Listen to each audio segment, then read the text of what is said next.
নমস্কার বন্ধুরা, নতুন একটা ভিডিওতে আপনাদের প্রত্যেককে জানাই স্বাগতম। এই মুহূর্তে আবহাওয়ার গুরুত্বপূর্ণ খবর।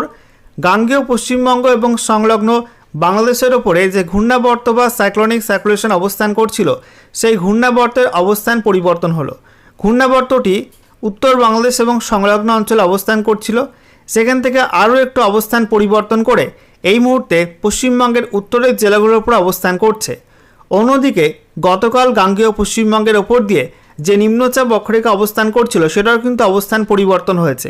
বলা হচ্ছে নিম্নচাপ অক্ষরেখাটি এই মুহূর্তে গাঙ্গেয় পশ্চিমবঙ্গের ওপর দিয়ে তারপরে ওড়িশা, তারপরে ছত্তিশগড়, তেলেঙ্গানা এবং তারপরে মধ্য কর্ণাটক হয়ে তামিলনাড়ু পর্যন্ত বিস্তৃত রয়েছে।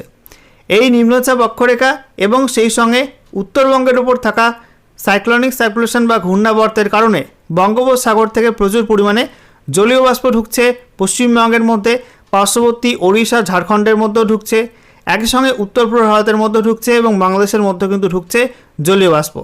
তার জেরে বিভিন্ন অঞ্চলে বিক্ষিপ্তভাবে বজ্রগর্ভ মেঘ তৈরি হচ্ছে এবং তাতেই ঝড় বৃষ্টি হচ্ছে বিভিন্ন অঞ্চলে বিভিন্ন সময়।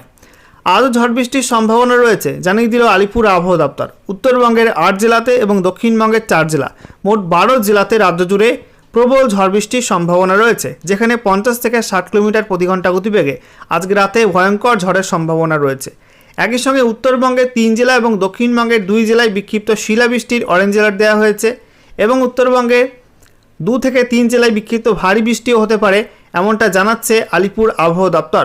সেই সঙ্গে বন্ধুরা আপনাদেরকে জানিয়ে রাখি, আগামীকাল থেকে দুদিনের জন্য রাজ্য জুড়ে আবহাওয়ার বেশ কিছুটা উন্নতি হবে, অর্থাৎ দুদিন ঝড় বৃষ্টি একটু কম থাকবে। তারপরে 31শে মার্চ এবং 1লা এপ্রিল এই দুদিন কিন্তু গোটা রাজ্য জুড়ে ফের ঝড় বৃষ্টির সম্ভাবনা তৈরি হবে। উত্তরবঙ্গে ভারী বৃষ্টিও হতে পারে।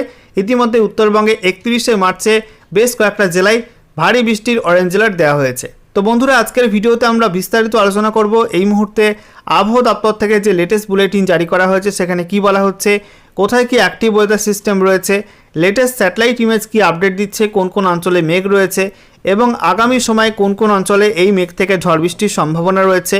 আলিপুর আবহাওয়া দপ্তর নতুন করে কি কি ওয়েদার ওয়ার্নিং দিয়েছে এবং গত 24 ঘন্টায় কোন কোন অঞ্চলে বৃষ্টি হয়েছে, সমস্ত কিছু আপনাদের পরপর জানাবো আজকের এই ভিডিওটার মাধ্যমে। তো দেখতে থাকুন। ভিডিওটা ভালো লাগলে অবশ্যই লাইক এবং শেয়ার করে দেবেন।